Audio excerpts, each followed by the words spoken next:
السلام عليكم ورحمة الله وبركاته.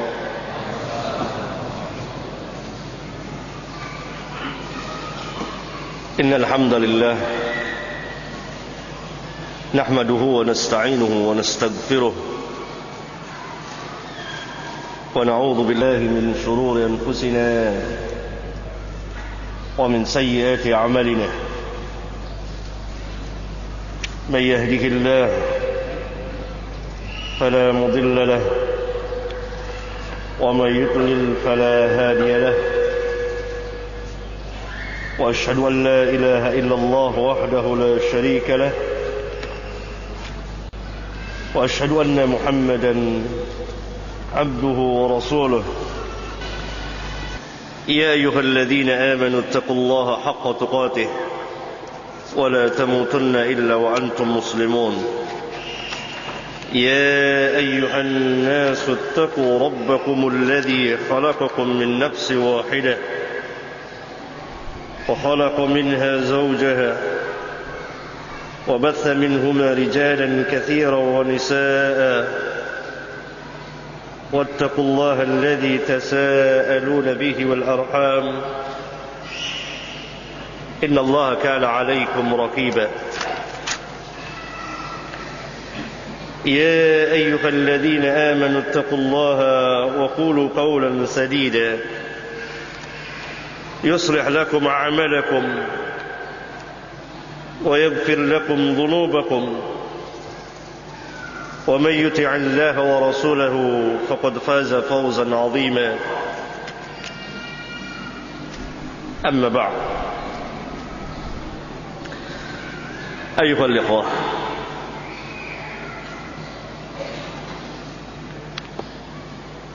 sungguh sangat mengembirakan kita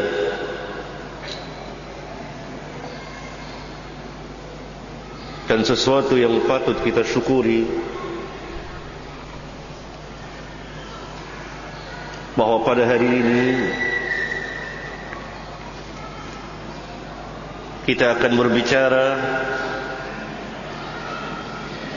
walaupun hanya setitik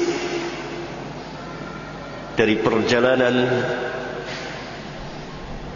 seorang imam Amirul Mukminin fil Hadith,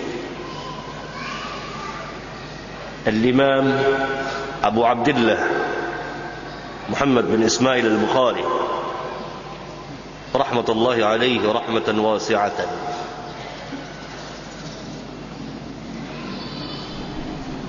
Yang pada masa hidupnya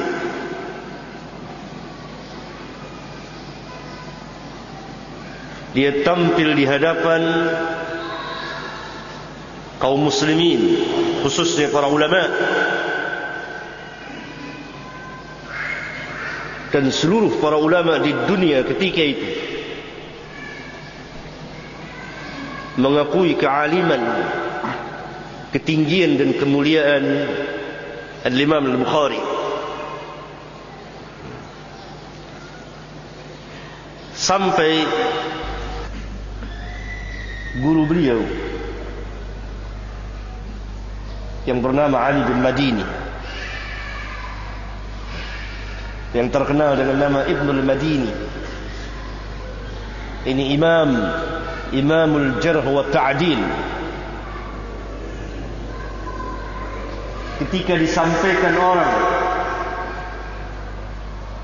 mengenai perkataan Bukhari kepadanya, sanjungan dan penghormatan Bukhari kepadanya, apa kata Bukhari tentang gurunya ini? Saya tidak pernah merasa kecil berhadapan dengan seorang pun juga. Yang dimaksud berhadapan di sini berhadapan ilmiah, kecuali kepada Ali bin Madini.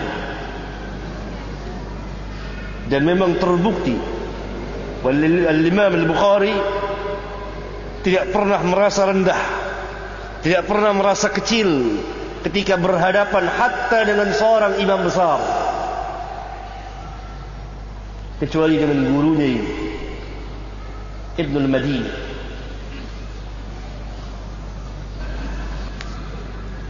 ketika Imam Ibnul Madini mendengar perkataan Bukhari yang disampaikan orang kepadanya, apa kata Bukhari, apa kata Imam Ibnul Madini? Da'au, tinggalkan perkataannya, karena sesungguhnya aku tidak pernah melihat orang yang seperti dia, dan dia tidak pernah melihat orang yang seperti dirinya. Jadi ketika orang sampaikan kepada Imam Ibnul Madini tentang Bukhari, maka Ibnul Madini mengatakan, tinggalkan perkataan dia, biarkan perkataannya, karena aku tidak pernah melihat orang yang seperti dia. Ini imam besar yang telah mendapat ujian dari seluruh para ulama ketika itu. Kita akan lihat sebagiannya. Siapa Imam Al-Bukhari? Namanya Muhammad. Ayahnya bernama Ismail, kakeknya bernama Ibrahim, kakek dari bapaknya bernama Mughirah, kemudian kakeknya lagi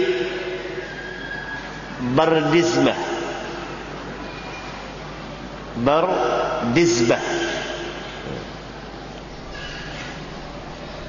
seorang yang beragama Majusi, yang kemudian Mughirah, kakek dari bapaknya, masuk Islam dan menetap di orang Bukhara, yang termasuk wilayah Khurasan.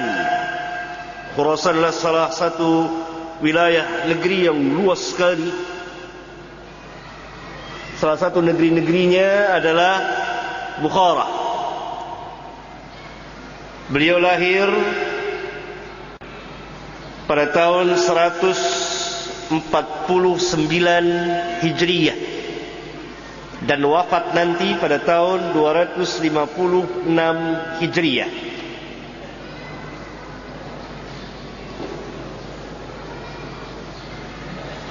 Berarti usianya 62 tahun.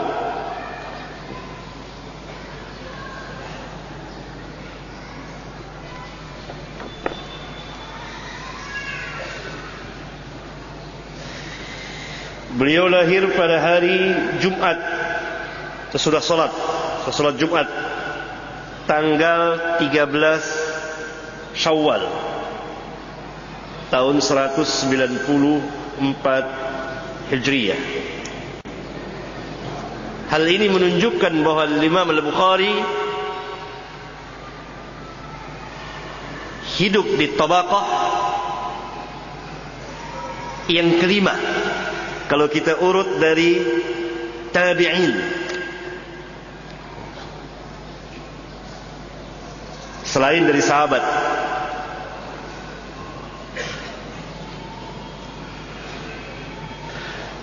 tabaqatul muhadditsin, tingkatan para ahli hadis seperti ini. Tabaqah yang pertama tabi'in. Tabi'in terbagi tiga. Ada pembesar tabi'in, ada tabi'in yang tengah-tengah, ada tabi'in yang sughra, yang kecil. Tabi'in yang besar seperti Sa'id bin Musayyab,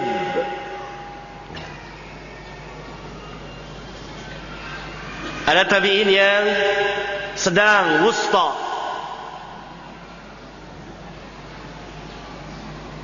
seperti Al-Imam Al-Zuhri, Ibn Shihab. Ada tabi'in yang kecil seperti Sulaiman bin Mihran Al-A'mash, terbagi tiga, sama seperti sahabat. Kemudian tabaqah yang kedua tabi'ut tabi'in. Ada yang besar, ada yang sedang, ada yang kecil. Kenapa dikatakan ada yang besar, ada yang sedang, ada yang kecil? Karena misalnya tabi'in, pembesar tabi'in, kibarut tabi'in. Pembesar tabi'in dia banyak meriwayatkan dari para sahabat, banyak bertemu dengan para sahabat. Yang sedang kurang dari itu. Yang kecil mungkin hanya berjumpa 2-3 orang sahabat. tabi'in.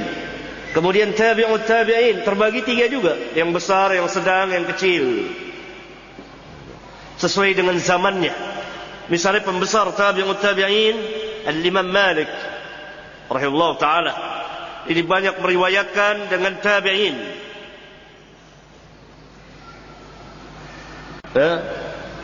Sufyan Ats-Tsauri, pembesar tabi'ut tabi'in. Kemudian yang sedang seperti Sufyan bin Uyainah. Kemudian tabi'ut tabi'in kecil Al-Imam Muhammad bin Idris Asy-Syafi'i rahimahullah ta'ala.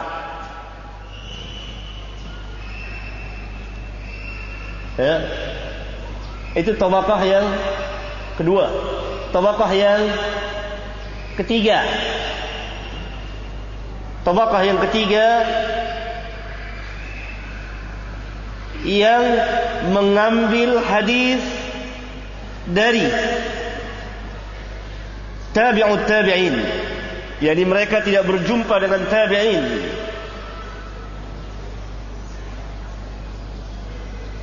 Mereka tidak berjumpa dengan tabi'in. Mereka berjumpa dengan tabi'ut tabi'in. 3 kurun terbaik yang disabdakan oleh Nabi SAW dalam hadis mutawatir. Khairun nas qarni, thumma alladhina yalunahum, thumma alladhina yalunahum. Sebaik-baik manusia yang hidup di zamanku as-sahabah. Kalau kita hitung tabaqah dari sini, maka sahabat tabaqah yang pertama, tabi'in tabaqah yang kedua, tabi'ut tabi'in tabaqah yang ketiga, yang mengambil dari tabi'ut tabi'in tabaqah yang keempat. Siapa yang mengambil dari tabi'ut tabi'in dan dia tidak termasuk tabi'ut tabi'in? Di antara pembesarnya Al-Imam Ahmad bin Muhammad bin Hanbal, Al-Imam Ali bin Madini, Al-Imam Yahya bin Ma'in, Al-Imam Al-Fallas, Al-Imam Duhaim, dan lain-lain banyak sekali. Mereka ini kelompok, kalau dari sahabat tabaqah yang keempat, kalau dari tabi'in tabaqah yang ketiga. Mereka ini bukan tabi'ut tabi'in. Oleh karena itu keliru kalau orang mengatakan Al-Imam Ahmad tabi'ut tabi'in. Tidak. Al-Imam Ahmad yang mengambil dari tabi'ut tabi'in, yang mengikuti tabi'ut tabi'in, karena dia murid dari Al-Imam Asy-Syafi'i. Di antara gurunya Al-Imam Asy-Syafi'i.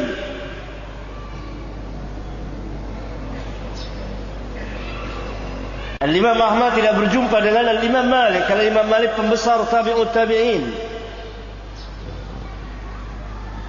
Itu tabaqah, tingkatan. Dilihat dari zaman, umur. Ya. Nah, kalau dari tabi'in maka Imam Bukhari termasuk tabaqah yang keempat. Kalau dari sahabat maka Imam Bukhari masuk tabaqah yang kelima. Kalau kita urut dari sahabat maka Imam Bukhari masuk tabaqah yang kelima. Kalau dari tabi'in tabaqah yang keempat, yang mengambil dari orang yang mengambil dari tabi'ut tabi'in.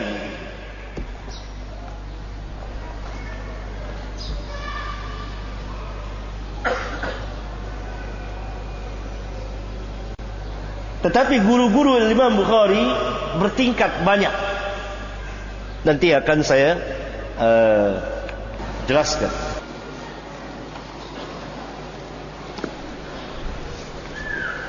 Ya ini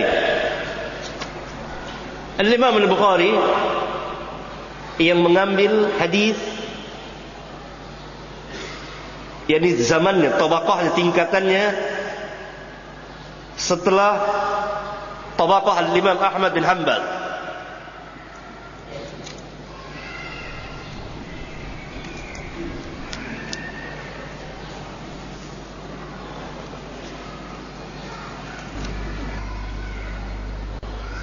Al-Imam Ahmad bin Hanbal meriwayatkan dari tabi'ut tabi'in, meriwayatkan dari tabi'ut tabi'in, mengikuti tabi'ut tabi'in. Al-Imam Al-Bukhari salah seorang gurunya adalah Imam Ahmad bin Hanbal, maka dia tabaqah sesudahnya, yang mengambil dari orang yang mengambil dari tabi'ut tabi'in. Dari tabaqah sahabat dia kelima, dari tabi'in dia keempat.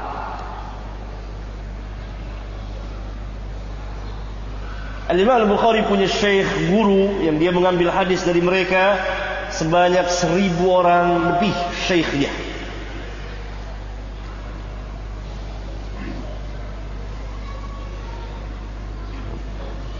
Dan dia mengumpulkan hadis ratusan ribu hadis dengan sanadnya tentunya. Nanti akan kita lihat.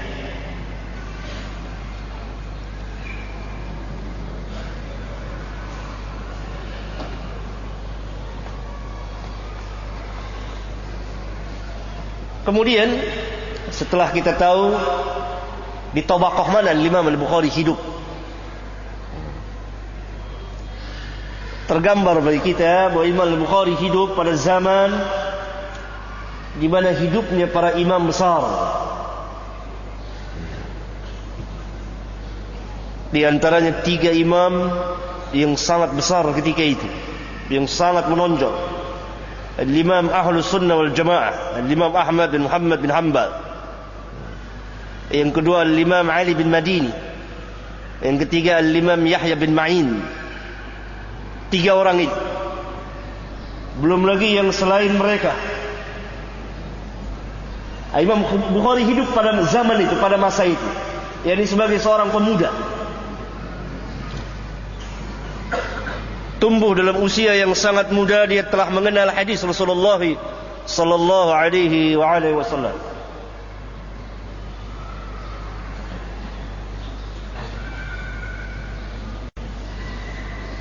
Nah, adapun tabaqah tingkatan guru-guru Bukhari itu bermacam-macam.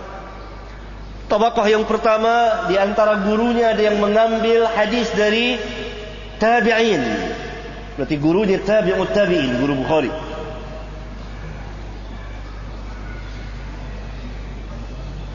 Kalau guru Bukhari, yakni syekhnya yang dia meriwayatkan hadis darinya, meriwayatkan dari tabi'in, tentu gurunya itu termasuk tabi'ut tabi'in. Ini tabaqah yang pertama dari guru-guru Bukhari.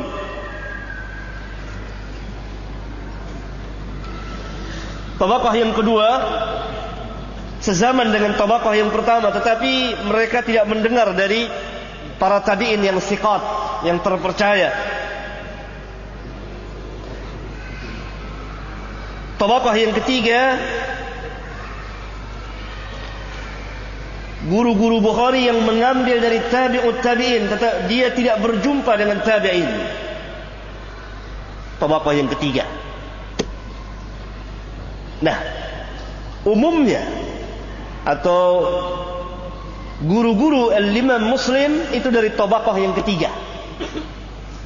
Dari sini kita mengetahui lebih tinggi al-Imam Al-Bukhari.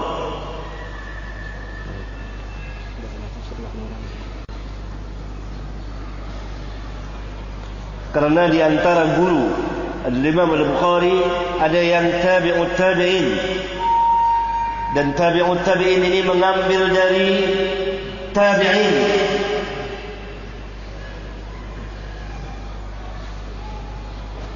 Ini tabaqah yang pertama.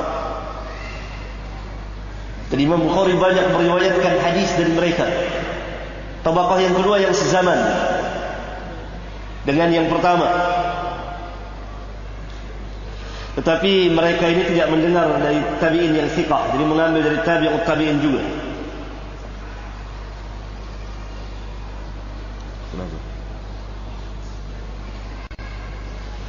Tabaqah yang ketiga,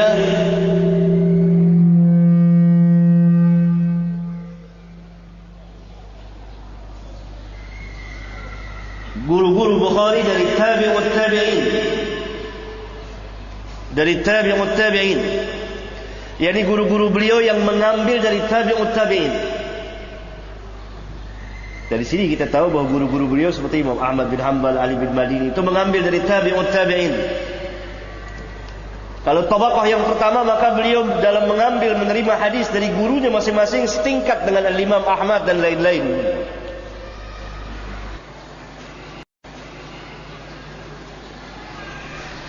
Ya, ini tingkatan guru-guru Al-Imam Al-Bukhari agar kita tahu ketinggian Imam Bukhari. Setelah kita tahu masa beliau hidup di tingkatan keberapa, di tabaqah keberapa. Dan kalau saudara membaca kitab Sahih Bukhari, ada ditulis haddatsana fulan. Pertama kali haddatsana fulan. Nah, ini guru beliau yang pertama. Guru beliau ini mengambil dari gurunya. Gurunya ini masuk dari golongan mana? Tabaqah tingkatan yang keberapa? Tadi sudah saya terangkan, yang pertama yang mengambil dari tabi'in. Berarti gurunya tabi'ut tabi'in.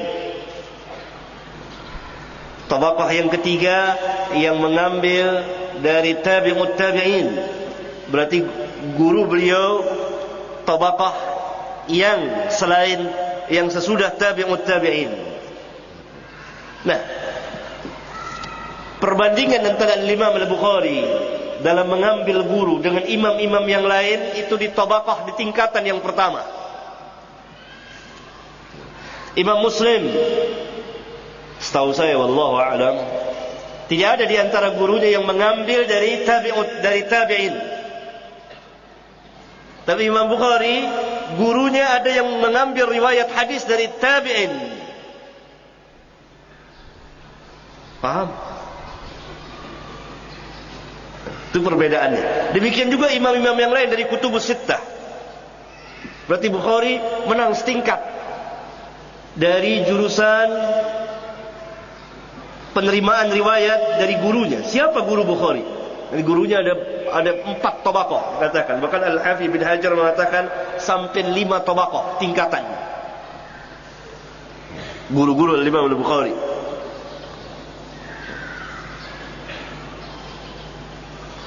Tabaqah yang keempat adalah sahabat-sahabat beliau yang sezaman dengan beliau, yang sama-sama belajar dengan beliau.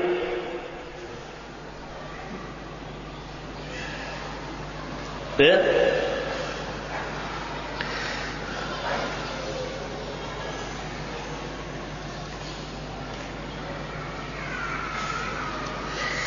Tabaqah yang kelima, orang-orang yang di bawah beliau, yakni para pelajar. Dia mengambil hadis dari situ. Kalau seseorang belum dikatakan ahli hadis kalau dia tidak mengambil dari orang yang di atasnya dan di bawahnya dalam penerimaan riwayat. Ini salah satu ketinggian dan keistimewaan dari Imam Al-Bukhari. Gurunya ada 5 tingkatan, 5 tabaqah. Tabaqah yang pertama, tabaqah yang kedua, yang ketiga, yang keempat, yang kelima. Tabaqah yang pertama adalah guru-gurunya yang mengambil dari tabi'in. Tabaqah yang kedua yang sezaman dengan tabi'in tetapi tidak mengambil dari tabi'in yang thiqah. Berarti mengambil dari tabi'ut tabi'in. Tabaqah yang ketiga, guru-gurunya yang tidak berjumpa dengan tabi'in, berjumpa dengan tabi'ut tabi'in, dan mereka mengambil dari tabi'ut tabi'in, seperti Imam Ahmad bin Hanbal dan lain-lain. Tabaqah yang keempat, sama-sama pelajar, sama-sama penuntut ilmu. Tabaqah yang kelima, orang yang di bawah dia, diambil hadis dari situ. Itu adalah Imam Al-Bukhari dari segala jurusan.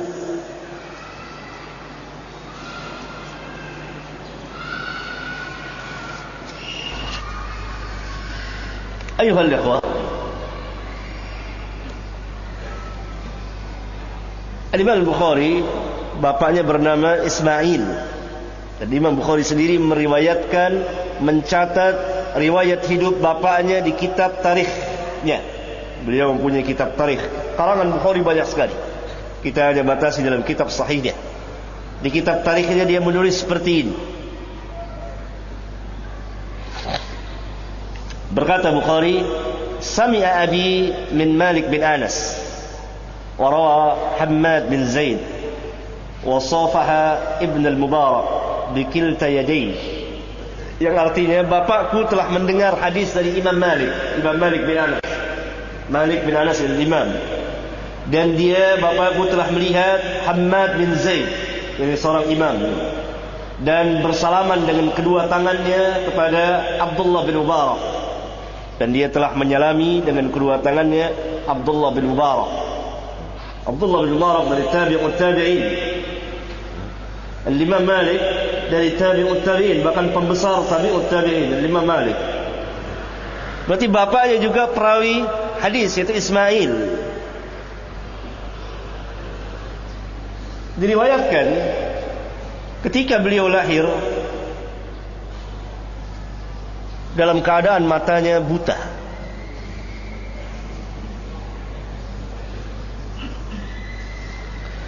Jadi semasa kecil buta matanya. Ada yang mengatakan sejak lahir, ada yang mengatakan sejak kecil. Setelah lahir terjadi kebutaan pada matanya. Kemudian ibunya senantiasa menangis dan berdoa. Lalu ibunya bermimpi berjumpa dengan Ibrahim Khalilur Rahman alaihi salatu wassalam. Dan Ibrahim mengatakan dalam mimpinya bahwa Allah Subhanahu wa taala telah mengembalikan kedua mata anakmu, dan pagi-pagi dia melihat anaknya telah melihat. Imam Bukhari hidup dalam keluarga yang salihin. Bapaknya sebelum mati pernah mengatakan, setahu saya tidak pernah saya memakan dari harta yang haram, dan tidak juga dari yang syubhat. Dan ibunya seorang abidah, ahli ibadah, dan sering berdoa untuk kebaikan anaknya. Tumbuhlah Imam Al-Bukhari sejak kecil, dan dia dimasukkan ke madrasah sebagaimana kebiasaan anak-anak. Kemudian pada usia 10 tahun sudah keluar tamat dari madrasah untuk belajar membaca dan menulis. Maka dia sering berkeliling mendatangi para imam ahlul hadis. Usia 10 tahun, usia 11 tahun, dari usia 10 tahun, mulai usia 10 tahun ke atas, dia mulai berkeliling mendatangi masyayikh, guru-guru besar, imam-imam ahlul hadis.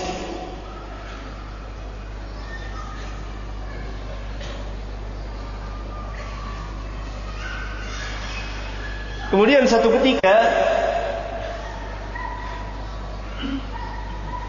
dia hadir di salah satu halqah majelis hadis salah seorang imam hadis.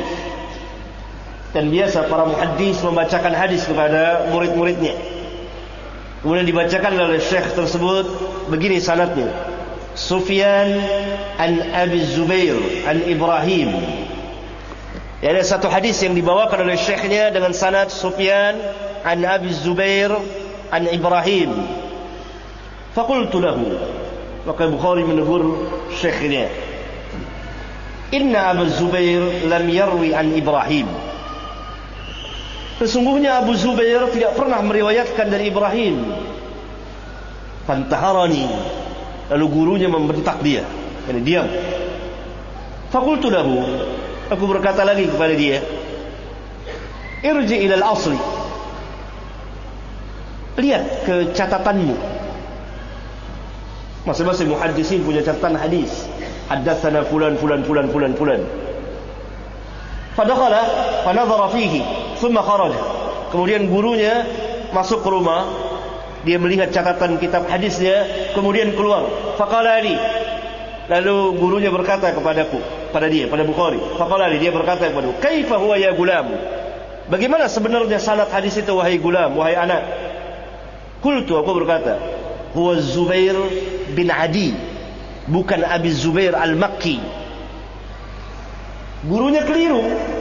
Zubair bin Adi ditulis, dia sebut Abi Zubair, yang sebenarnya Zubair bin Adi, tidak pakai Abi.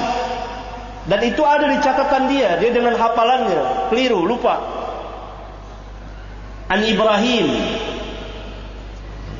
Fa akhadha al-qalam minni wa ahkama kitabahu. Lalu gurunya mengambil penanya Bukhari, lalu dia tulis Zubair bin Adi an Ibrahim, ya, dan dia masukkan ke dalam kitabnya itu. Wa qala sadaqta. Dan gurunya berkata kepada Bukhari, benar engkau. yakni bukan dari Abi Zubair, ya, bukan an Abi Zubair an Ibrahim, bukan, tapi dari Zubair bin Adi an Ibrahim. Lihat. Kemudian ditanya oleh orang, faqila lil Bukhari, maka Bukhari ditanya, ibnu kam kunta hina radadta alaihi, umur berapa engkau ketika engkau membantah ad-Dakhili, yang ulama itu, imam besar itu. Faqila lil Bukhari, maka Bukhari ditanya, ibnu kam kunta hina radadta alaihi, umur berapa engkau ketika engkau membantah ad-Dakhili, yang ulama itu, imam besar itu. Kata Bukhari, 11 sana, 11 tahun. Sedang apa anak-anak kita umur 11 tahun?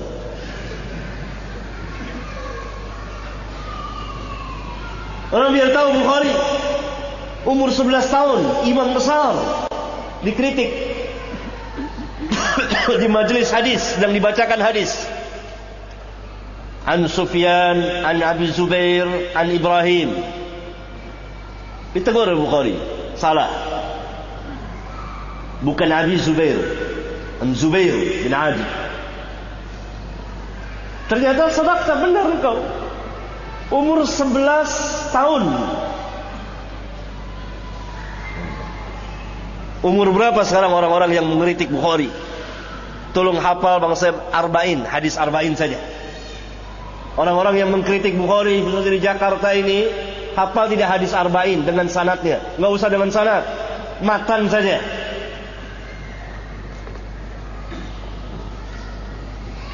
Di umur 11 tahun.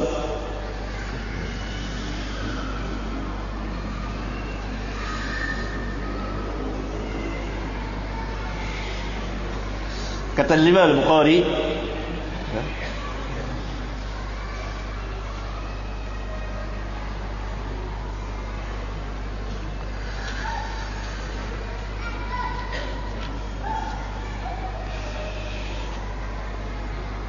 muridnya meriwayatkan dari beliau sebelum beliau wafat, sebulan kurang lebih sebelum wafat, dia mengatakan, berapa syekh, jumlah gurunya itu berapa yang dia riwayatkan hadis dari mereka.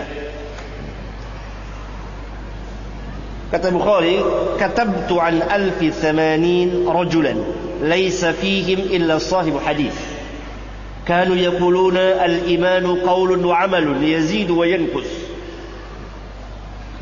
Saya telah mencatat hadis dari 1080 orang gurunya itu, syekhnya yang dia meriwayatkan hadis darinya, dan tidak ada seorang pun di antara mereka melainkan semuanya adalah sahibu hadis, ahli hadis. Dan mereka semua mengatakan al-imanu qaulun wa amalun yazidu wa yanqus. Iman adalah dengan perkataan dan perbuatan, bertambah dan berkurang.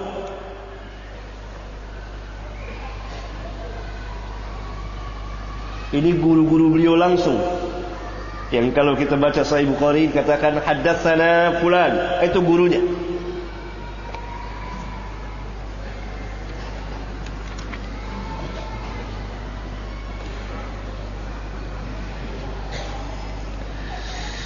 Adapun yang meriwayatkan dari Imam Al-Bukhari banyak sekali, tidak terhitung jumlahnya.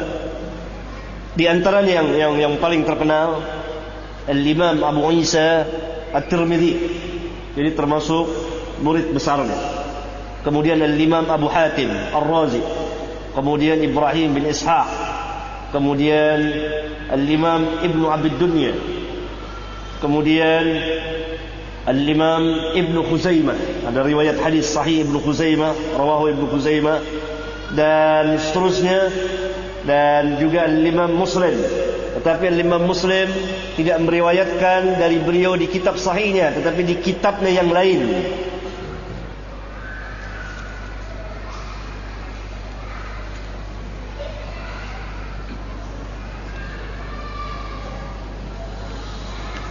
Al-Imam Al-Bukhari mengadakan rihlah, menuntut ilmu ke negeri-negeri untuk mencari imam ahlul hadis. Kita lihat apa kata beliau.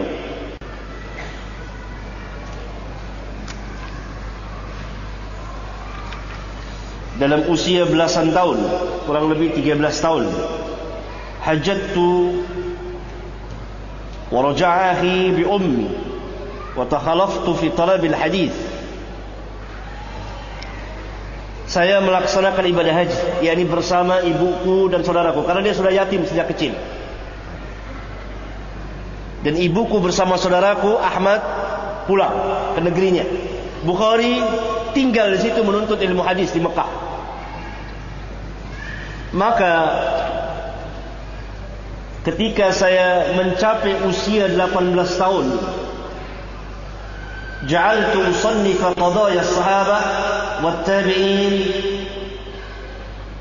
Saya mulai mengarang kitab tentang tarikh, sejarah perjalanan para sahabat dan tabi'in dan perkataan-perkataan mereka.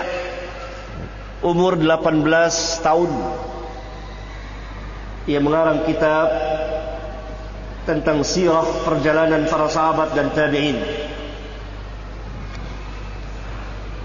Dan dia tinggal di Mekah umur belasan tahun, dan dia berkeliling dari satu syekh ke syekh yang lain mencari hadis Rasulullah sallallahu alaihi wasallam.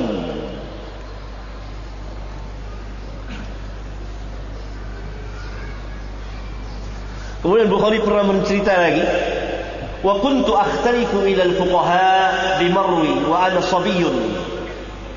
Saya berkeliling, yakni mendatangi para fuqaha di Marwi, satu negeri namanya Marwi. Dan ketika itu saya masing sabi, semasing kecil, sabiyun. Fa idza ji'tu astahyi an usallima alaihim. Apabila saya datang ke majlis mereka, saya malu untuk memberi salam kepada mereka. Kenapa? Kecil, sabi belum balik. Faqala li muaddib min ahliha. Maka salah satu orang ada muaddib, yaitu yang suka mentertibkan majlis. Karena para imam itu dihadiri majlisnya oleh puluhan ribu orang. Jadi ada muaddibnya yang mentertibkan atau mengajarkan anak-anak. Karena di majlis tidak boleh berisik. Kam katabta al-yawm? Berapa banyak hadis engkau tulis pada hari ini? Kau catat dari guru. Fakultu itsnain. Saya tulis 2. Salah ngomong dianya. Harusnya dia katakan 2 buah hadis, tapi itsnain saja. Wa aradtu bidzalika haditsain. Yang saya maksud adalah 2 buah hadis, tapi saya hanya mengatakan 2. Fadhika man hadara al-majlis. Maka tertawalah orang di majlis mentertawakan dia. Salah ngomong. Mungkin saking kecil, gugup, grogi, dan dia malu duduk di majlis. Dia paling cerdik. Maka ketika ditanya, hari ini engkau menulis hadis berapa banyak kau tulis hadis hari ini? Jawab 2. Harusnya dia katakan 2 buah hadis. Jangan sebut 2 saja. Maka orang di majlis tertawa. Tawa orang di majlis mentertawakan Bukhari. Faqala syekh minhum. Maka salah seorang syekh di antara mereka, yang syekhnya mereka berkata, la tadhaku. Jangan kamu tertawakan dia. Fala'allahu yadhaku minkum yawman. Maka pada satu hari nanti dia akan mentertawakan kamu karena kebodohan kamu. Apa kata syekhnya betul? Imam Bukhari.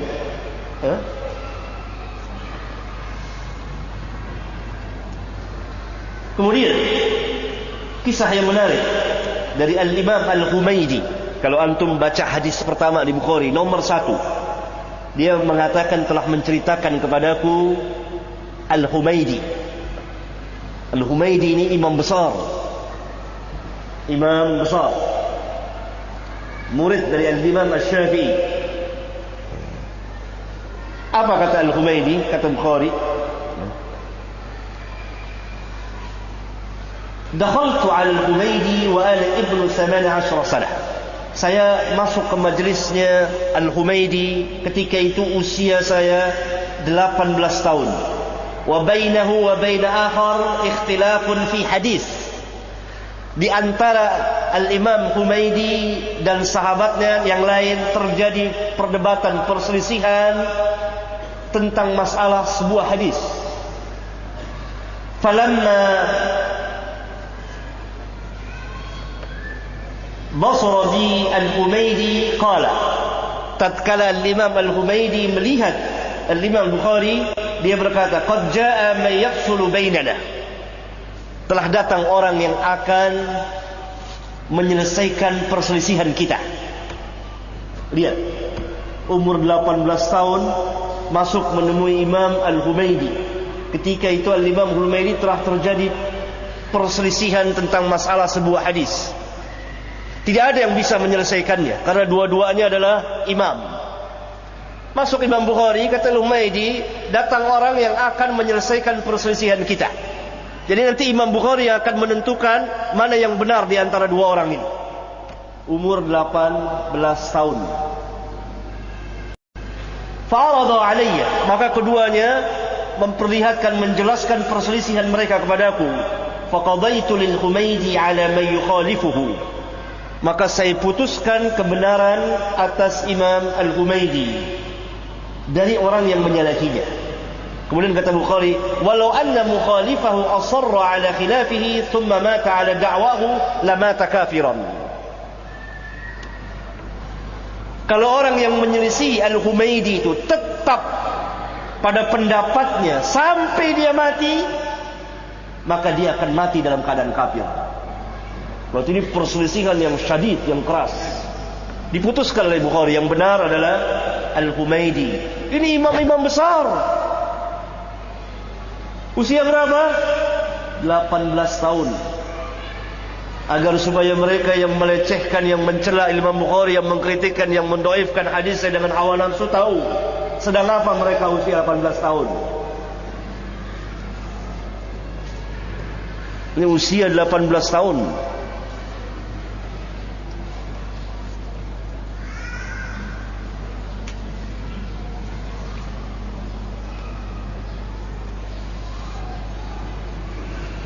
Kemudian kejadian yang menakjubkan lagi. Al-Imam Bukhari punya guru namanya Ishaq bin Rahway. Rahway bisa, Rahway bisa. Setelah Al-Imam Al-Bukhari mengarang kitab tarikh, Tarikh Kabir, bisa dibeli di toko-toko kitab. Kemudian dia perlihatkan kepada gurunya Ishaq. Lalu Ishaq, imam besar ini, memperlihatkan kitab ini kepada Amir waktu itu. Amir Abdullah bin Tahir. Kata Imam Ishaq apa? Ayyuhal Amir, ala urika sihran. Wahai Amir, mau aku perlihatkan kepadamu sebuah sihir? Yani kitab ini amat menakjubkan. Tidak ada orang bisa mengarang seperti ini. Qala, lalu Amir Abdullah bin Tahir melihat kitab tarikh itu. Fanadhara fihi Abdullah fata'ajjaba fihi wa qala lastu afhamu tasnifahu.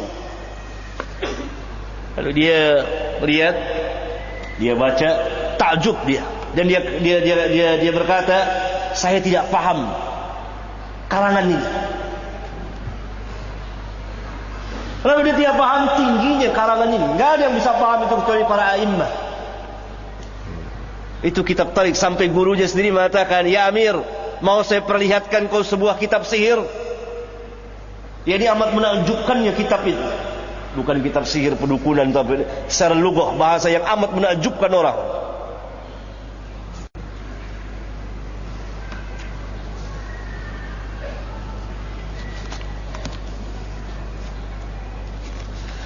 Kemudian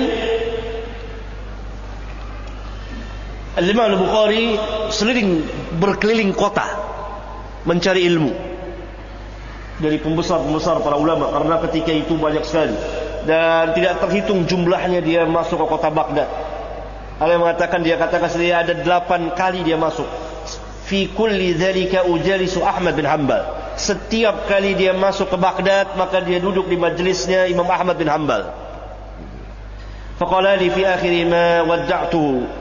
Maka terakhir ketika beliau mengucapkan perpisahan kepadaku, akan berpisah pulang ke Khurasan, maka Imam Ahmad berkata kepada dia, kata-katanya dia ingat terus, ya Abu Abdullah, tada'ul ilma wan nas wa tasiru ila Khurasan. Wahai Abu Abdullah, kunyahnya Imam Bukhari, engkau tinggalkan ilmu dan manusia dan engkau akan kembali ke Khurasan, maksudnya engkau dakwah. Qala fa ana al'an adhkuru qawlahu. Maka sekarang senantiasa saya ingat perkataan beliau itu. Jadi nasihatin oleh gurunya. Jadi jangan pulang diam, tapi pulang ad-da'wah ila Allah. Tuntut ilmu, jangan kau tinggalkan ilmu dan jangan kau tinggalkan manusia. Tuntut ilmu, belajar terus. Lihat para ulama, talabatul ilmu sampai akhir hayatnya. Sehingga Imam Ahmad menasihati muridnya, jangan kau tinggalkan ilmu dan jangan kau tinggalkan manusia. Maknanya jangan kau tinggalkan belajar, jangan kau tinggalkan dakwah ila Allah. Itu yang diingat, membekas di hati Bukhari. Ya?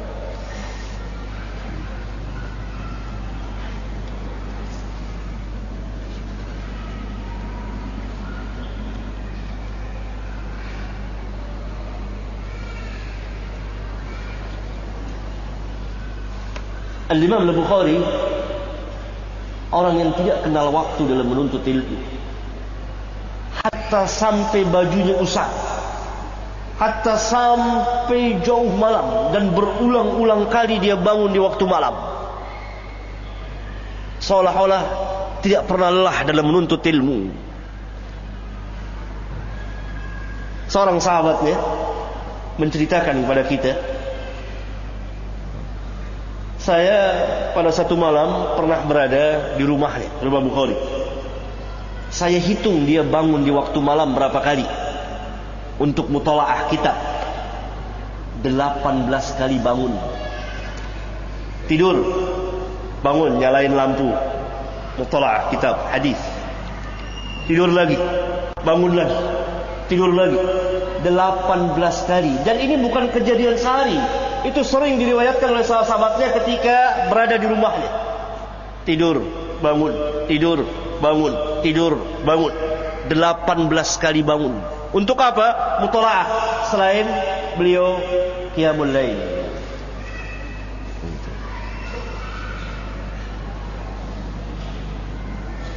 Sedang apa orang yang mengkritik Bukhari di waktu malam? Tanya. Sedang apa orang yang mengkritik Bukhari di waktu malam? Berapa lama, berapa banyak dia bangun? Dia mutalaah. Dia belum baca hadis ketika lampu waktu itu belum seperti ini. Pelita. 18 kali dalam semalam. Sejenak tidur, bangun. Sejenak tidur, bangun.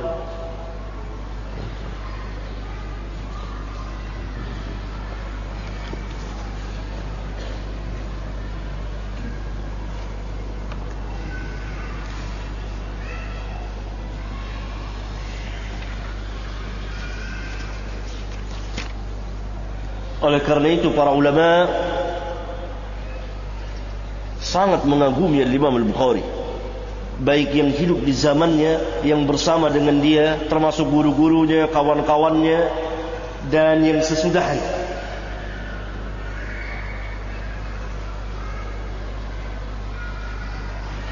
Perhatikan coba, seorang imam besar Muhammad bin Salam namanya, ini rawi hadis thiqah.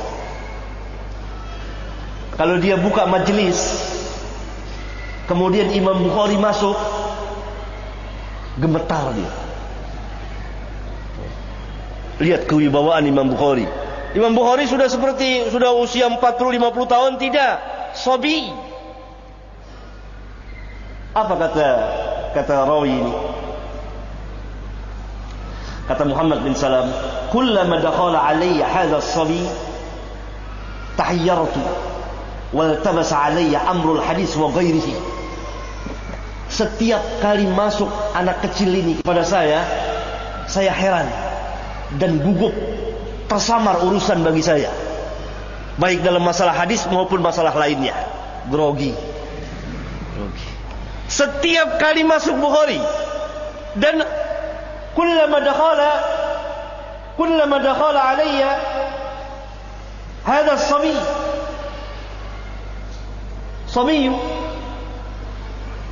anak-anak di bawah usia 10 tahun, bukan 10 tahunan. Wala azalu khaifan ma lam yakhruj.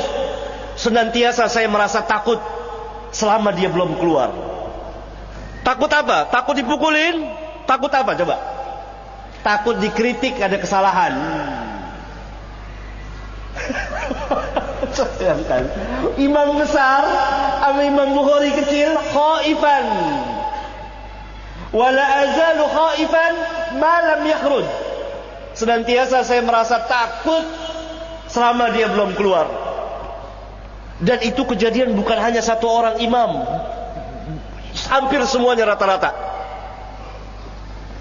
Kalau Bukhari hadir, kaget, gemetar, takut.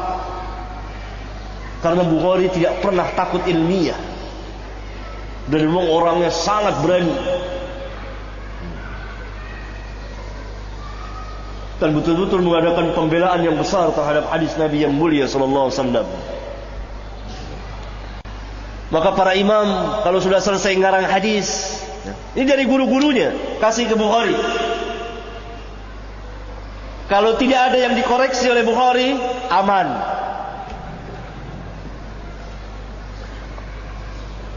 Ada yang dikoreksi oleh Bukhari sampai habis hadisnya. 200 buah hadis habis.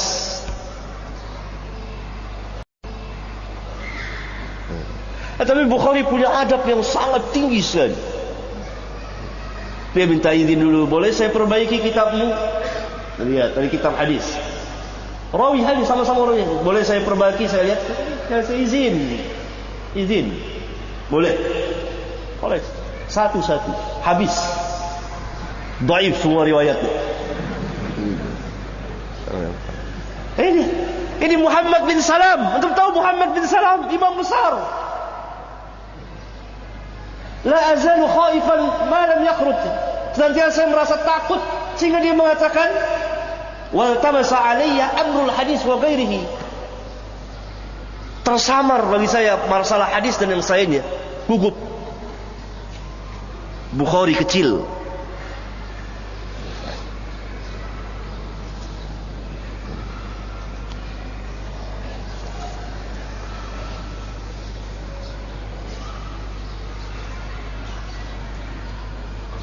Kemudian Abu Ja'far berkata, aku pernah mendengar Abu Umar Sulaim bin Mujahid berkata, kuntu inda Muhammad bin Salam al-Bikandi. Ini dia Muhammad bin Salam al-Bikandi.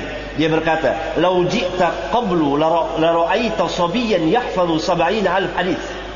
Kalau engkau datang sebelum ini, engkau akan melihat seorang anak kecil yang hafal 70,000 hadis. Qala faharajta. Lalu dia faharajtu fi talabihi hatta lahiqtuhu. Lalu saya keluar, yakni kata Abu Umar Sulaim bin Mujahid, saya keluar, saya cari anak itu. Lalu saya ketemu Bukhari, dia katakan, "Anta alladhi yaqul inni ahfadhu 70,000 hadis." Engkau yang berkata tadi saya hafal 70,000 hadis. Kata Bukhari, qala na'am, iya, wa akthar, lebih banyak dari itu. Wala aji'uka bihaditsin min as-sahaba wat tabi'in illa 'arraftuka mawlid aktharahum wa wafatahum wa masakinahum. Tidak aku riwayatkan kepadamu, tidak aku bacakan kepadamu sebuah hadis dari sahabat dan dari tabi'in, melainkan aku jelaskan kepadamu tanggal lahirnya kebanyakan dari mereka, wafatnya mereka, tempat tinggalnya mereka. Walastu arwi hadisan min hadisis sahaba wa tabi'in illa wali min dzalika aslun ahfazuhu hifdhan an kitabillahi wa sunnati Rasulillah sallallahu alaihi wasallam. Dan tidak aku riwayatkan sebuah hadis dari hadis sahabat dan tabi'in melainkan saya mempunyai catatannya dan saya hafal seperti Al-Quran dan saya menghafal hadis Rasulullah sallallahu alaihi wasallam. Luar biasa kepercayaan dirinya itu. Sobi, anak kecil, 70 ribuan aktar yang membuat takjub orang-orang dewasa ketika itu.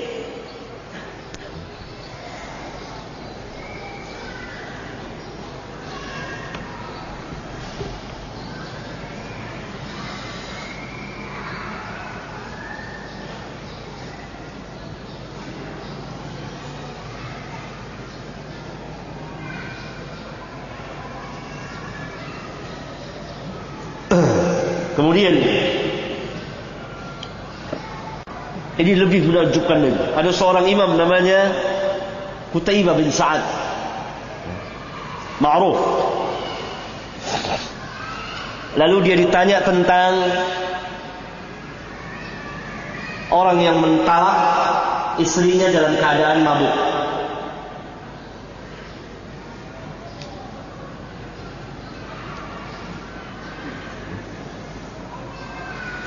Faqala, lalu dia berkata, dan di situ ada Imam Al-Bukhari.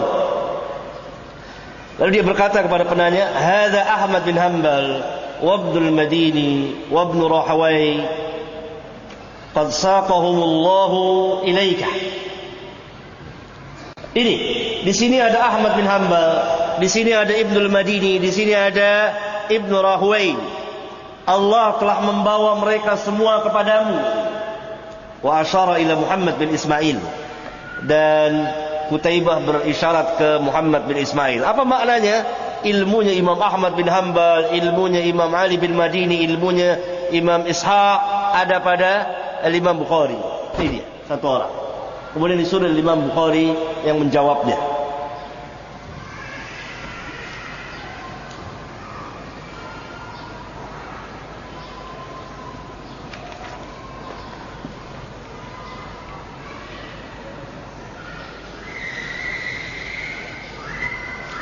Ketika Al-Imam Al-Bukhari masuk menemui seorang imam besar lagi, Sulaiman bin Harb namanya, dia senantiasa berkata, "Bayyin lana dhalat Syu'bah." Jelaskan kepada kami kekeliruan Imam Syu'bah dalam hadis. Mana kekeliruannya hadis-hadis yang dia keliru? Dijelaskan oleh Imam Al-Bukhari.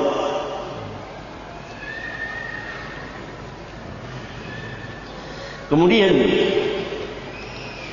perkataan Imam Madini tadi, perkataan Bukhari kepada Imam Ali bin Madini gurunya, kata Bukhari, "Mastasdartu nafsi illa baina yaday Ali bin Madini." Faqala Ali, "Da'aw hadha fa inna Muhammad bin Ismail lam yara mithla nafsahu." Bukhari pernah berkata kepada Ali bin Madini, perkataan Bukhari tentang Ali bin Madini diterangkan orang kepada Ali bin Madini. "Aku tidak pernah merasa rendah diri, rendah hati kecuali di hadapan Ali bin Madini." Apa kata Ali bin Madini? "Da'aw hada." Tinggalkan perkataan dia, "Fa inna Muhammad bin Ismail lam yara mithla nafsi." Tinggalkan perkataan dia karena Muhammad bin Ismail itu Imam Bukhari tidak pernah melihat orang yang seperti dirinya. Dia sendiri tidak pernah melihat orang yang seperti dirinya. Bahkan sebagian ulama mengatakan, "Ma ra'aitu bi'aini syaban absara min hadha wa asyara bi yadihi ila Muhammad bin Ismail." Saya tidak pernah melihat dengan kedua mata saya seorang pemuda yang lebih alim, lebih paham, lebih tahu tentang hadis dari anak muda ini. Dan dia berisyarat ke Al-Imam Muhammad bin Ismail, Al-Imam Al-Bukhari. Al-Imam Nu'aim bin Hammad pernah mengatakan, "Muhammad bin Ismail faqihu hadhihi al-ummah." Muhammad bin Ismail faqihnya umat ini.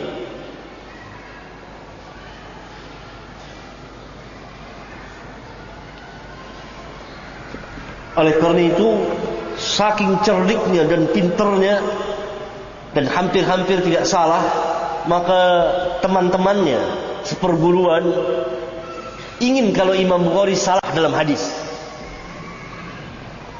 Orang itu sangat ingin kalau ada kesalahan pada Bukhari, maka mereka sering mudzakarah dengan Imam Bukhari, mencari-cari kesalahannya, dan selalu disambut baik oleh Imam Bukhari. Dan itu memang keinginan dan keberanian yang luar biasa. Tidak penakut orangnya, berani berhadapan. Maksudnya berani ilmiah. Ya, dia lihat salah satu contohnya.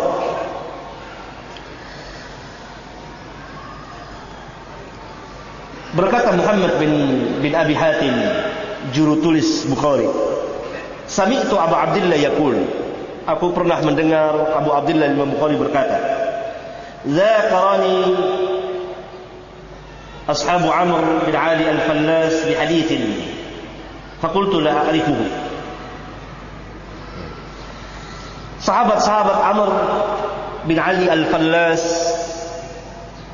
telah mudzakarah padaku, yakni menanyakan kepadaku, mengujiku dengan sebuah hadis. Lalu saya jawab, la a'rifu, saya enggak tahu hadis itu. Fasurra bidzalika, maka senanglah mereka mendengar kata-kata Bukhari la a'rifu, karena selama ini Bukhari belum pernah mengatakan la a'rifu, tahu saja hadis. Maka sahabat-sahabat Amr bin Fallas guru Imam Bukhari juga, guru Imam Bukhari juga. Dan setelah dia selesai mengarang kitab sahihnya, dia hadapkan kepada gurunya ini. Gurunya memujinya. Ada 4 orang guru, Amr bin Fallas, Imam Ahmad, Ali bin Madini, Yahya bin Ma'in. Dikasihkan kitab sahihnya ini, kitab sahih Bukhari. Semuanya memuji, bagus, kecuali ada 4 buah hadis katanya. Nah, karena guru-guru imam-imam gemeteran kalau berhadapan dengan Imam Bukhari, dan tidak pernah Imam Bukhari mengatakan la arifu, saya tidak tahu kecuali ini, maka mereka senang mendengarnya. Fasurra bidzalika, girang ada hadis yang tidak diketahui oleh Muhammad bin Ismail. Lalu mereka datang kepada gurunya, yakni al-Imam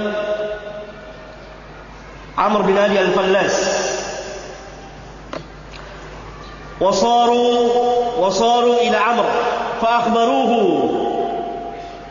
Lalu mereka datang kepada Amr, jadi Amr bin Ali al-Fallas.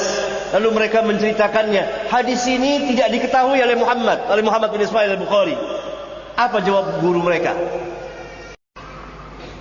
Hadithun la ya'rifuhu Muhammad bin Ismail laisa bihadithin. Hadis yang tidak diketahui oleh Muhammad bin Ismail bukan hadis. Mentah lagi mereka. Lihat. Hadisun la ya'rifu Muhammad bin Ismail laisa bihaditsin. Itu guru besarnya. Kalau guru besarnya sudah bilang begitu, gimana yang lain? Lihat. Ayo Muhammad bin Ismail Imam Bukhari. Ini imam-imam besar yang menyaksikan. Bagaimana kita hidup di zaman dari orang-orang yang kecil umur dan kecil ilmunya, mau mencoba mendhaifkan Bukhari tanpa ilmu. Para ulama mengkritik Bukhari dengan ilmunya dari zaman ke zaman. Para muhadditsin, bukan para pengikut hawa nafsu, dari orang-orang Rafidhah Syiah. Ayo Bukhari.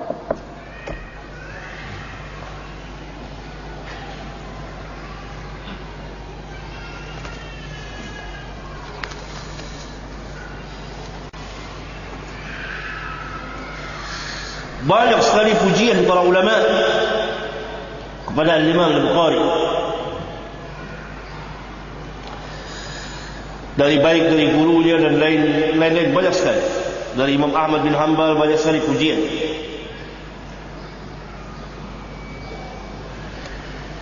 Bahkan Muhammad bin Bashar pernah berkata,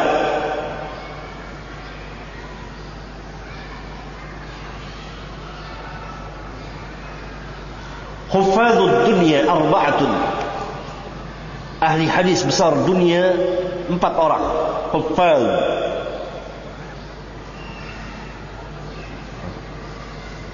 Yang pertama Abu Zur'ah bin Ray, kata Muhammad bin Bashar, Abu Zur'ah bin Ray tinggal di Ray.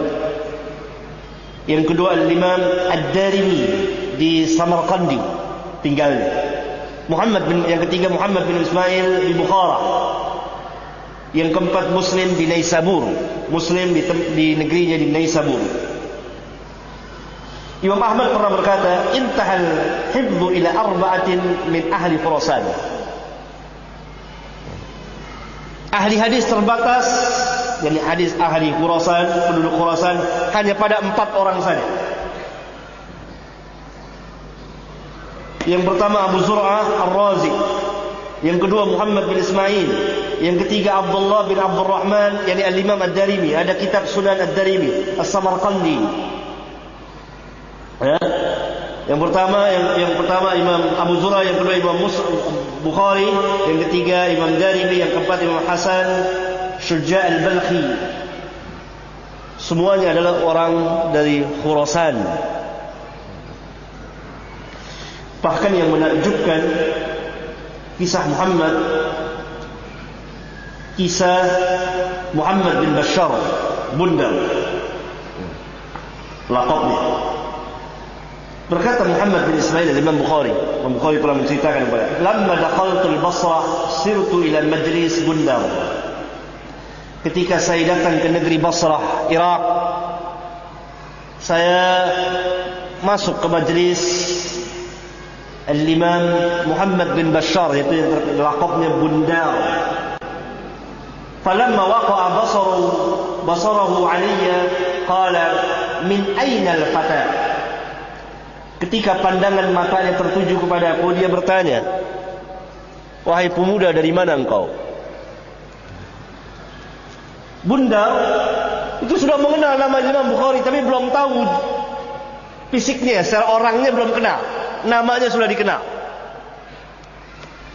Kemudian Imam Bukhari berkata, qultu min ahli Bukhara, dari penduduk Bukhara. Faqala li, lalu Bundar berkata, kaifa tarakta Abu Abdullah? Bagaimana engkau tinggalkan Abu Abdullah di sana? Dia tidak tahu Imam Bukhari. Fa'amsaktu. Lalu kata Imam Bukhari, dia diam. Lihat tawadu'nya. Tawadhu. Tidak dikatakan saya Bukhari. Enggak, dia diam. Biar orang lain yang mengatakannya. Fa'amsaktu. Faqalu, lalu mereka yang di majlis mengatakan, faqalu lahu, yarhamukallah, huwa Abu Abdullah. Semoga Allah merahmatimu, dia inilah Abu Abdullah yang kau tanya, anak muda ini. Faqama wa akhadha biyadi. Lalu Muhammad bin Bashar Bundar, imam besar ini, imam besar, sahabat Imam Ahmad bin Hanbal, qama, berdiri dan pegang tangan Bukhari. Lalu dia memeluknya dan dia mengatakan, marhaban biman aftakhiru bihi mundu sinin. Selamat datang wahai pemuda yang saya berbangga denganmu sejak bertahun-tahun lamanya. Ini jadi kebanggaan dia selalu membanggakan Imam Bukhari. Tapi belum pernah lihat orangnya. Sekali lihat dia enggak tahu itu Bukhari. Maka dia katakan, marhaban biman aftakhiru bihi mundu sinin. Selamat datang. Selamat datang wahai pemuda yang saya berbangga denganmu sejak beberapa tahun yang lalu. Imam-imam besar, bukan orang-orang kecil. Bagaimana orang-orang kecil pada zaman kita mau menghina Bukhari? Hah?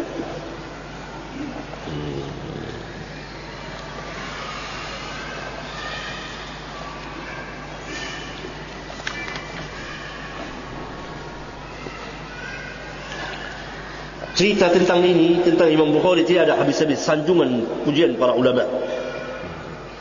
Oleh kerana itu sedikit sirah dalam Imam Al-Bukhari sampai akhir hayat beliau.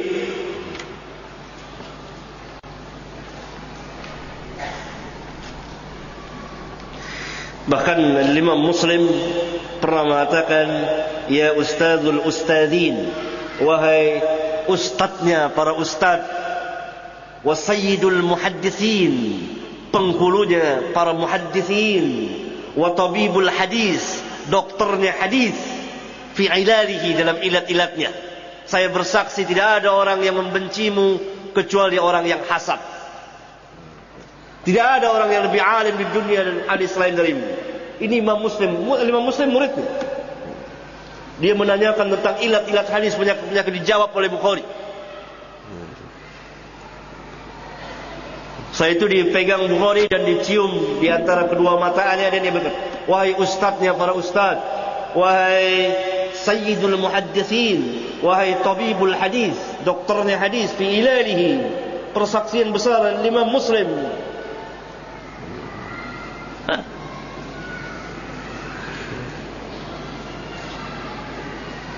Nah, itu Bukhari. Sedikit sekali karena waktu tidak memungkinkan saya untuk memperincinya satu. Lalu apa karangan Imam Bukhari? Banyak sekali.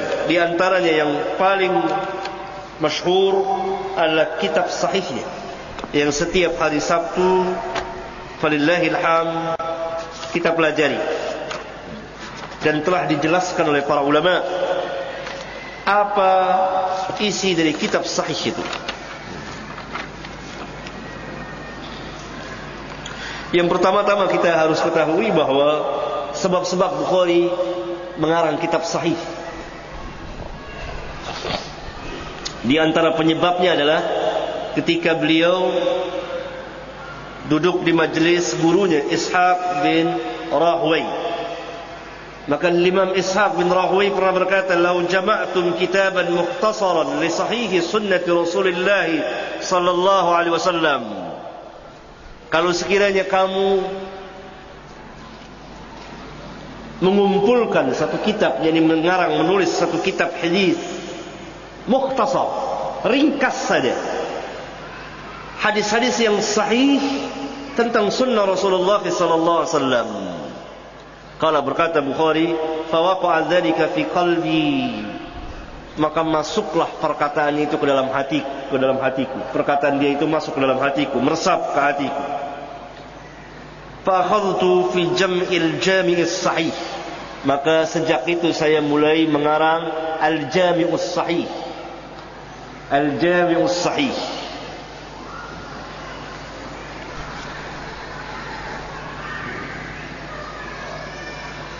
Dari 600.000 hadis diseleksi oleh Imam Al-Bukhari, dan kata beliau, lam ukharrij fi hadha al-kitab illa sahihan wa ma taraktu min as-sahih akthar.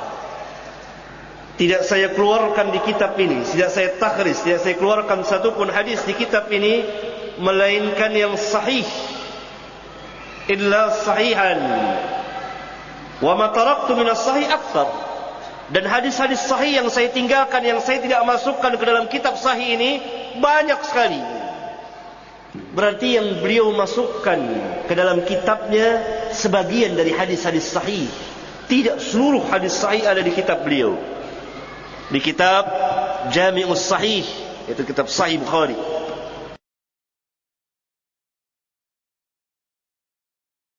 Wa ma taraktu akthar.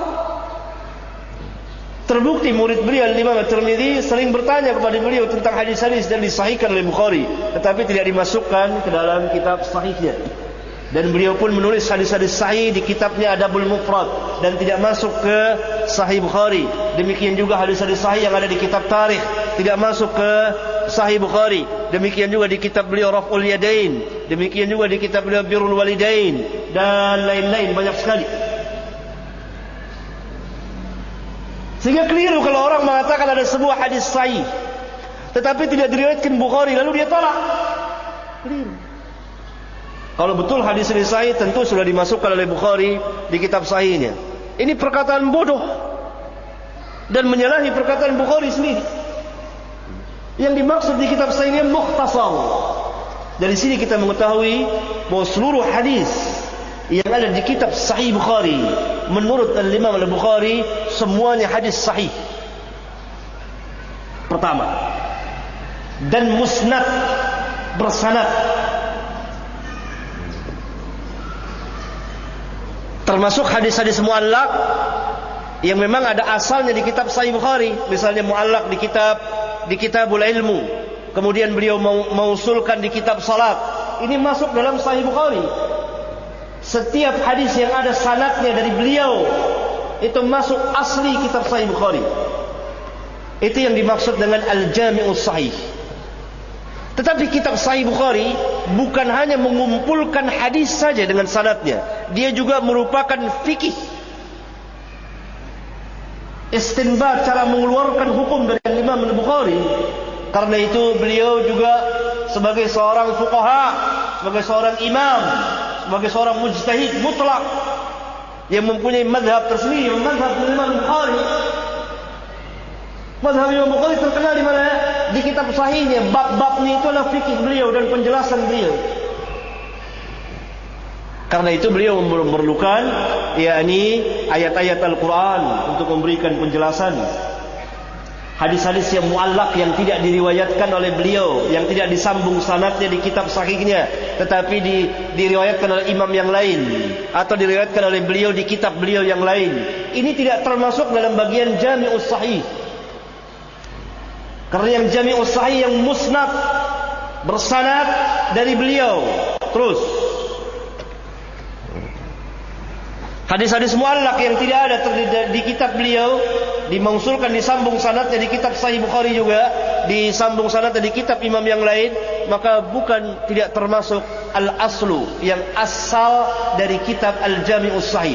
Kenapa beliau masukkan ke situ? Kenapa beliau bawakan?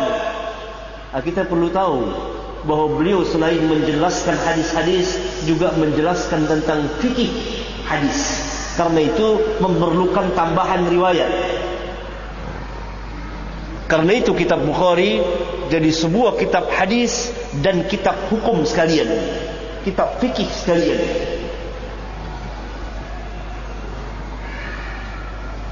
Kawan-kawan yang hadir di majelis Sabtu tentu tahu saya sering menjelaskan riwayat-riwayat tersebut, ya.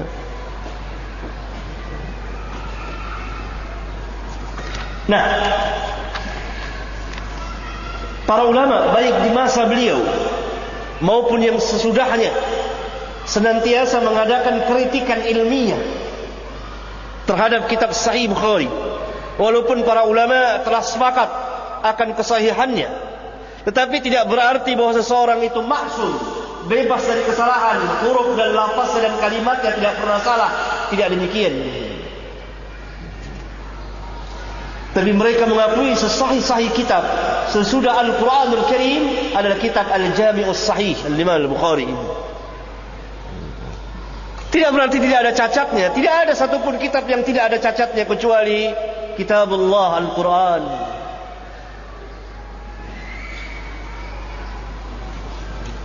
Maka siapa saja, kata ulama, yang mendhaifkan hadis di Bukhari, dia berhadapan pertama dengan Imam Bukhari. Karena Imam Bukhari tadi kan mengatakan, lam ukharrij fi hadzal kitab illa sahihan. Tidak saya keluarkan di kitab ini satupun hadis melainkan hadis sahih. Berarti sahih menurut Imam Bukhari. Berarti mafhumnya, barang siapa yang mendhaifkan hadis di Bukhari, baik itu dari ulama, apalagi yang bukan ulama, tidak diambil perkataan, harus dari ulama. Dan ulama ini juga ulama ahlul hadis dari zaman ke zaman. Mendhaifkan hadis di Bukhari, maka dia berhadapan dengan Bukhari. Karena itu ditandingi ilmunya, benar apa tidak. Siapa saja yang mendhaifkan hadis di Bukhari atau di Muslim, maka pertama kali dia akan berhadapan dengan siapa? Dengan Bukhari atau Muslim. Maka diadulah ilmunya, benar apa tidak. Dikritik. Orang yang pertama kali berani mengkritiknya secara terang-terangan ilmiah, dan dia tulis kitab Al-Imam Ad-Daruqutni.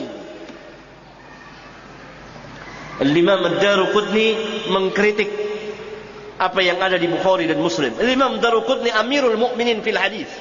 Tidak ada pada zamannya orang yang seperti Al-Imam Ad-Daruqutni.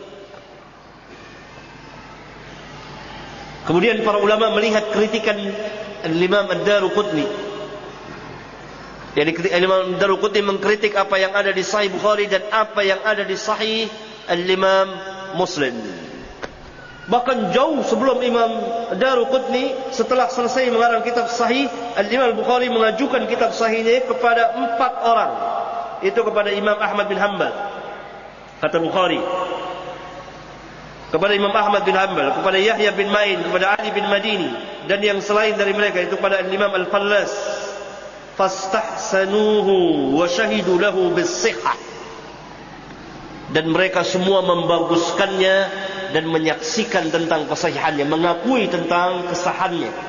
Illa fi arba'ati ahadits, kecuali dalam 4 buah hadis saja yang dikritik oleh Imam Ahmad dan kawan-kawannya. Dari sekian ribu, dari 7.000 hadis lebih, 4 buah hadis. 7.000 lebih itu berulang-ulang. Kalau tidak berulang-ulang, 2.000-an hadis. 4 buah hadis. Dan kata ulama yang belakangan datang, pendapat Bukhari lah yang benar daripada gurunya. Ya? Jadi soal kritik mengkritik Sahih Bukhari dan atau kitab Sahih Muslim atau kitab hadis yang lain, hal yang wajar, yang biasa di kalangan ulama. Yang disalahkan dengan hawa nafsu, dengan kebodohan, dengan melecehkan, dengan menghinakan, dengan mengatakan bahwa hadis ini bertentangan dengan Quran.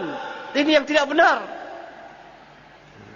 Kalau mereka berani, mereka kritik secara ilmiah, secara sanad.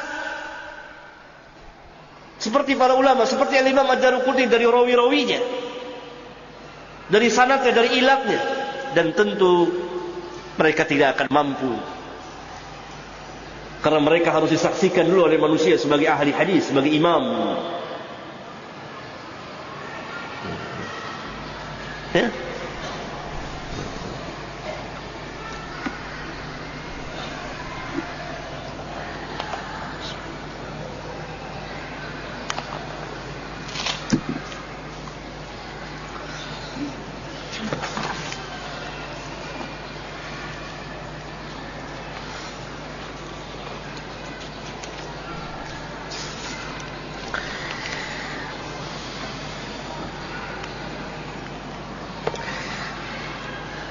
Dari sini kita mengetahui sebab Bukhari mengarang kitab dan maudhu isi dari kitab Sahih Bukhari. Sebab-sebabnya itu sudah tahu. Isinya apa? Pertama, mengumpulkan hadis-hadis sahih secara ringkas, mukhtasar.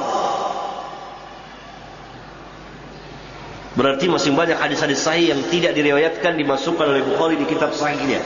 Demikian juga oleh Imam Muslim. Yang kedua, beliau menjelaskan maksud dari hadis tersebut, yakni fikih hadisnya. Itu maudhu isi dari kitab Sahih Bukhari.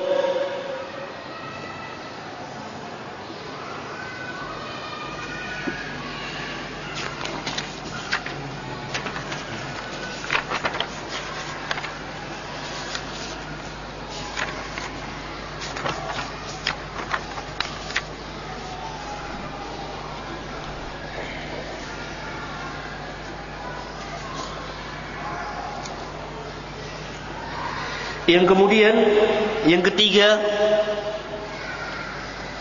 Al-Imam Al-Bukhari telah memberikan persyaratan di kitab sahihnya bagi rawi-rawi atau hadis yang akan dia masukkan ke dalam kitab sahihnya. Yang pertama, rawi-rawinya harus terpercaya, thiqatun.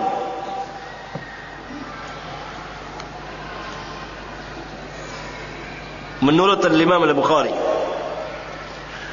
Selain itu, beliau mensyaratkan antara seorang rawi dengan rawi yang lain harus ketemu, berjumpa, tidak cukup sezaman. Ini mengenai sanadnya bersambung. Kemudian yang ketiga, tidak ada ilat, penyakit yang tersembunyi di dalam hadis-hadis yang beliau masukkan di kitab sahihnya ini. Sehingga apabila seseorang, kalau orang mau mengkritik, itu harus berhadapan, dia mendaifkan salah satu ini. Imma rawinya dhaif, imma sanadnya terputus, imma ada ilatnya. Tahu ilat hadis? Satu penyakit dalam hadis yang tersembunyi, yang lahiriahnya sahih.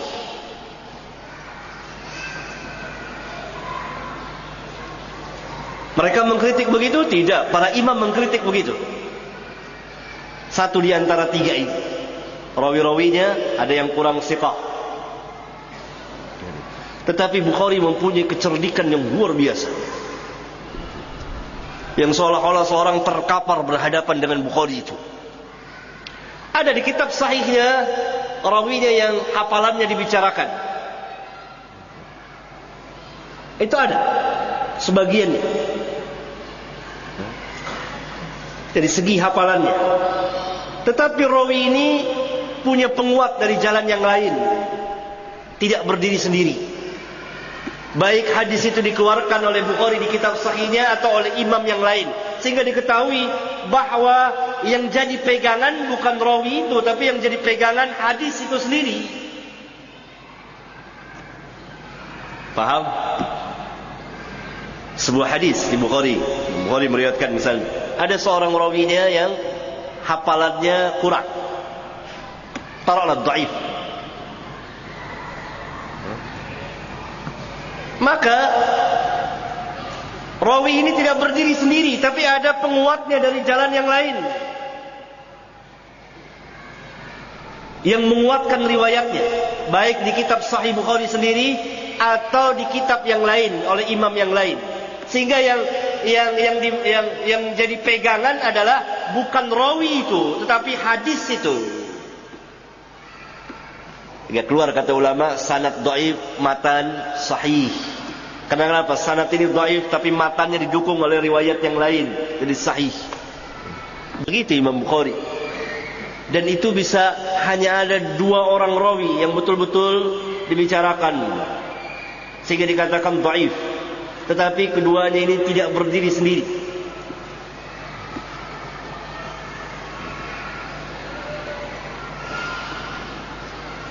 Ya. Kemudian, begitu caranya. Dan Imam Daruqutni seperti itu.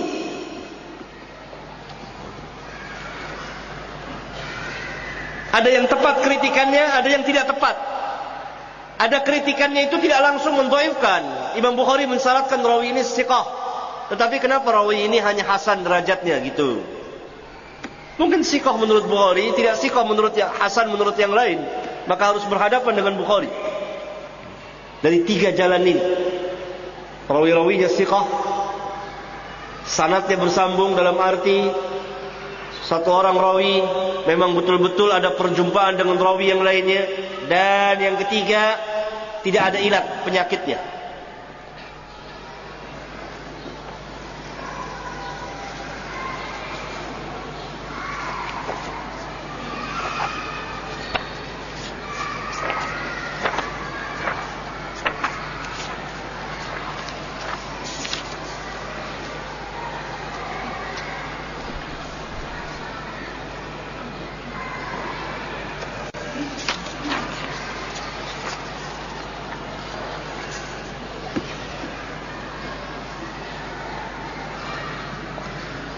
Ayuhal ikhwah, karena kita sediakan waktu untuk bersoal jawab, barangkali kita cukupkan sampai sini dan kita lanjutkan dengan soal jawab untuk meluaskan pembahasan ini. Dan kalau ada sesuatu antum dapat di Sahih Bukhari, ditanyakan.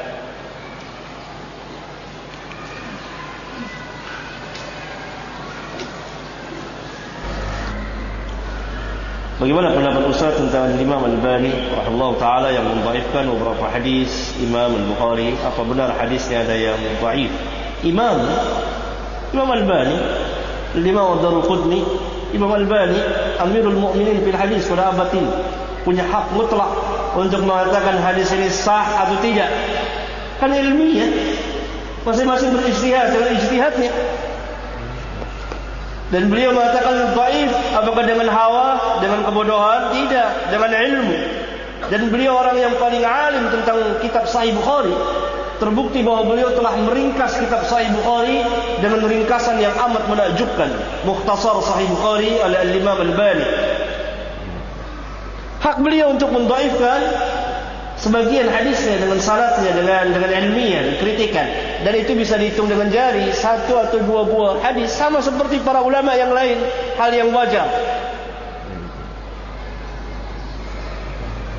Yang tidak wajar dan aneh, orang-orang juhala, orang-orang yang bodoh, dengan hawanya dan kebodohannya dia seenaknya mendhaifkan hadis tanpa keadilan dan ilmu, tidak tegak dengan ilmu dan keadilan. Harusnya kalau hadis dengan ilmu hadis.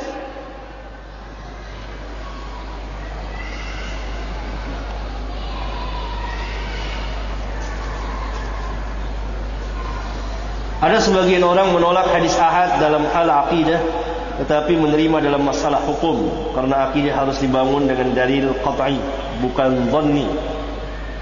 Pertanyaan, apakah Imam Bukhari membagi hadis menjadi mutawatir dan ahad?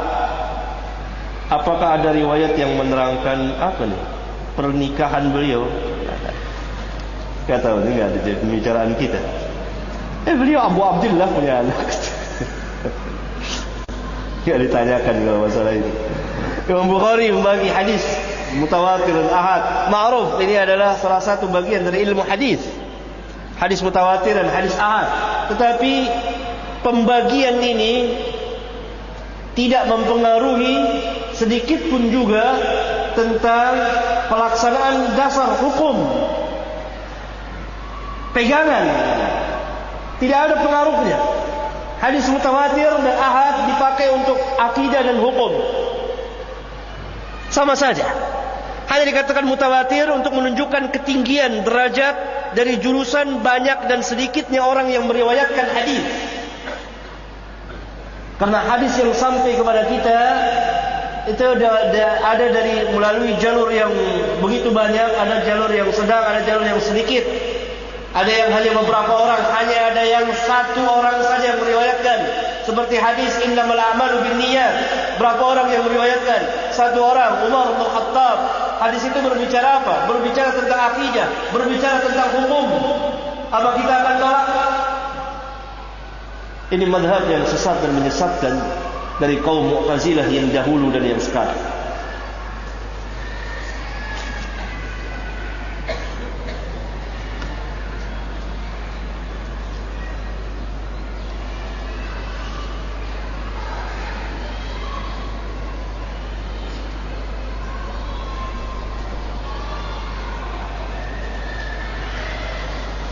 Pernahkah Imam Bukhari berjihad fisabilillah melawan orang-orang kufar? Perlu antum tahu, pada zaman itu apabila terjadi peperangan antara kaum muslimin dan orang-orang kufar dan khalifah memerintahkannya, mereka berangkat. Perintah khalifah ada dua, perintah khusus kepada para tentara saja, tidak kepada para yang selainnya. Ada perintahnya secara umum, mereka berangkat. Para imam ikut berperang.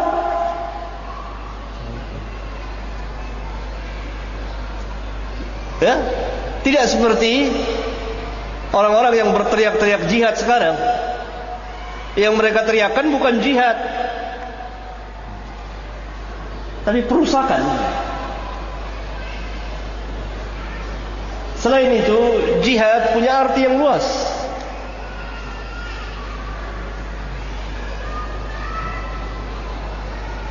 Salah satu jihad besar yang dilakukan oleh para imam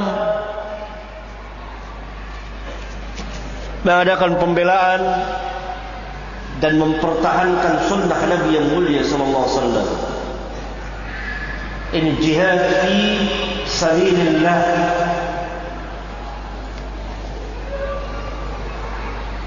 Dari mana diambilnya jihad fisik kalau bukan dari sunnah Rasulullah SAW? Kalau sunnah Rasulullah SAW tidak terpelihara dan orang tidak berjalan di atas sunnah, apa mungkin dia akan mengenal jihad yang sebenarnya? Jawabnya tidak. Karena itu banyak yang salah kaprah tentang jihad.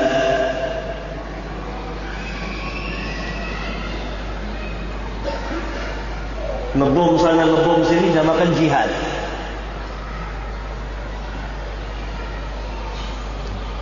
Karena apa? Karena mereka tidak berjalan di atas sunnah. Karena mereka tidak tahu sunnah Rasulullah SAW. Salah. Karena itu benarlah para ulama yang mengatakan sebesar-besar jihad mengadakan pembelaan terhadap sunnah Rasulullah SAW. Karena orang tahu tentang hukum Islam dari mana? Dari hadis, dari sunnah. Kalau sunnah tidak dijaga, tidak dibela, tidak dipelihara, maka orang tidak mengenal Islam.